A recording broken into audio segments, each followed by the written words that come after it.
आज देश की राजनीति में एक सवाल बार बार लौट कर आ रहा है। ऐसा सवाल जो किसी एक नेता, किसी एक पार्टी या किसी एक राज्य तक सीमित नहीं है।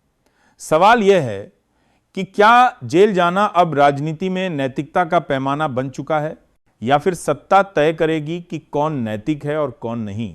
सरकार कहती है कि उसने संविधान में संशोधन कर एक ऐतिहासिक कदम उठाया है। अगस्त 2025 में लाया गया संविधान का 130वां संशोधन बिल। कहा गया कि अगर प्रधानमंत्री, मुख्यमंत्री या कोई मंत्री 30 दिनों तक जेल में रहता है तो वह स्वतः अपने पद से हट जाएगा। सुनने में यह बहुत साफ, बहुत ईमानदार और बहुत नैतिक लगता है, जैसे राजनीति में अचानक कोई उजाला उतर आया हो। लेकिन राजनीति में जब भी बहुत ज्यादा उजाला दिखाया जाता है तब यह देखना जरूरी हो जाता है कि कहीं पीछे अंधेरा तो नहीं छिपाया जा रहा। गृह मंत्री अमित शाह ने इसे नैतिकता की बहाली बताया। उन्होंने कहा कि देश यह नहीं देख सकता कि कोई जेल में बैठकर सरकार चलाए। प्रधानमंत्री नरेंद्र मोदी ने भी रैली में कहा, एक क्लर्क अगर 50 घंटे जेल में रहता है तो उसकी नौकरी चली जाती है, फिर मुख्यमंत्री को जेल का सुख भोगने की छूट क्यों? यह सवाल सुनने में बहुत आकर्षक है। तालियां बजती हैं, भीड़ खुश होती है, लेकिन पत्रकार का काम तालियों की गिनती नहीं होता। पत्रकार का काम यह पूछना होता है कि क्लर्क और मुख्यमंत्री की तुलना किस आधार पर की जा रही है। क्या सत्ता की जिम्मेदारी और न्याय की प्रक्रिया एक जैसी होती है? यहीं से कहानी थोड़ा असहज होने लगती है। विपक्ष कहता है कि यह बिल नैतिकता के लिए नहीं बल्कि राजनीति के लिए लाया गया है। नाम लिया जाता है दिल्ली के पूर्व मुख्यमंत्री अरविंद केजरीवाल का, जो मार्च 2024 में शराब नीति मामले में गिरफ्तार हुए थे और महीनों तक मुख्यमंत्री बने रहे। सरकार कहती है देखिए यही गलत है, विपक्ष कहता है देखिए यही निशाना है। तो क्या यह कानून भविष्य के लिए है या अतीत से बदला लेने के लिए? राहुल गांधी संसद में खड़े होकर कहते हैं कि यह बिल भाजपा के लाडले मुख्यमंत्रियों को बचाने का हथियार है। उनका इशारा उत्तर प्रदेश के मुख्यमंत्री योगी आदित्यनाथ की ओर होता है। राहुल गांधी कहते हैं योगी पर कई आपराधिक मामले दर्ज हैं। अगर कभी ईडी या सीबीआई ने पूरी सख्ती दिखाई तो क्या यह कानून तब भी उतना ही नैतिक रहेगा? यह सवाल सरकार को असहज करता है, क्योंकि कानून किताब में बराबर होता है लेकिन उसका इस्तेमाल अक्सर बराबर नहीं होता। अशोक गहलोत कहते हैं कि देश के करीब 40% मुख्यमंत्रियों पर किसी न किसी तरह के आपराधिक मामले हैं। सवाल यह नहीं है कि मामले हैं या नहीं, सवाल यह है कि किसके मामले सक्रिय किए जाते हैं और किसके मामले फाइलों में सोते रहते हैं।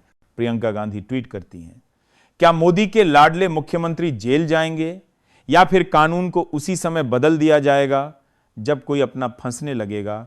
यही वह बिंदु है जहां जनता रुककर सोचने लगती है, क्योंकि जनता ने पहले भी देखा है कि कानून कैसे बदले जाते हैं, कैसे अध्यादेश आते हैं और कैसे नैतिकता की परिभाषा परिस्थिति के अनुसार बदलती रहती है। विशेषज्ञ कहते हैं कि गिरफ्तारी से पहले ही पद छीन लेना लोकतंत्र की आत्मा के खिलाफ है। गिरफ्तारी कोई सजा नहीं होती, गिरफ्तारी जांच की प्रक्रिया होती है। अगर गिरफ्तारी को ही सजा बना दिया जाए तो एजेंसियों के हाथ में लोकतंत्र की चाबी चली जाती है, और जब लोकतंत्र की चाबी एजेंसियों के हाथ में जाती है तब चुनाव सिर्फ एक औपचारिकता बनकर रह जाते हैं। इसी बीच राजनीति एक और मोड़ लेती है। सवाल उठता है, अगर योगी आदित्यनाथ जैसे नेता जेल जाते हैं तो क्या 2027 का उत्तर प्रदेश चुनाव भाजपा के लिए सुरक्षित रहेगा? कुछ लोग कहते हैं नहीं, कुछ लोग कहते हैं यह सिर्फ डर फैलाने की रणनीति है। लेकिन राजनीति में डर भी एक ताकत होता है। और फिर चर्चा में आते हैं असदुद्दीन ओवैसी। कहा जाता है कि दक्षिण से उत्तर तक मुस्लिम और दलित वोटों को एक साथ जोड़ने की कोशिश हो रही है। कहा जाता है कि ओवैसी अब सिर्फ एक क्षेत्रीय नेता नहीं रहे। कहा जाता है कि 2029 की राजनीति के लिए नए समीकरण बन रहे हैं। राहुल गांधी के बयान बताए जाते हैं, योगी आदित्यनाथ की चेतावनियां सुनाई जाती हैं। बुलडोजर की राजनीति और संविधान की राजनीति आमने सामने खड़ी दिखाई देती है। लेकिन इन सब शोर के बीच एक और कहानी चल रही होती है, चुपचाप लेकिन बहुत गहरी। जनवरी 2026, कोलकाता, ईडी का छापा, आईपैक का दफ्तर। आईपैक एक राजनीतिक रणनीतिक संस्था, टीएमसी के लिए काम करने वाली संस्था। ईडी कहती है यह जांच का हिस्सा है, ममता बनर्जी कहती हैं यह लोकतंत्र पर हमला है।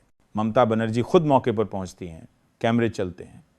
वह कहती हैं जब चुनाव नजदीक हों तब रणनीति बनाने वालों पर छापा पड़ना संयोग नहीं हो सकता। ये सवाल सिर्फ बंगाल का नहीं है, ये सवाल हर उस राज्य का है जहां चुनाव से पहले एजेंसियां सक्रिय हो जाती हैं। अगले दिन दिल्ली की सड़कों पर टीएमसी के सांसद अमित शाह का दफ्तर प्रदर्शन, हिरासत महुआ मोइत्रा का वीडियो वायरल होता है।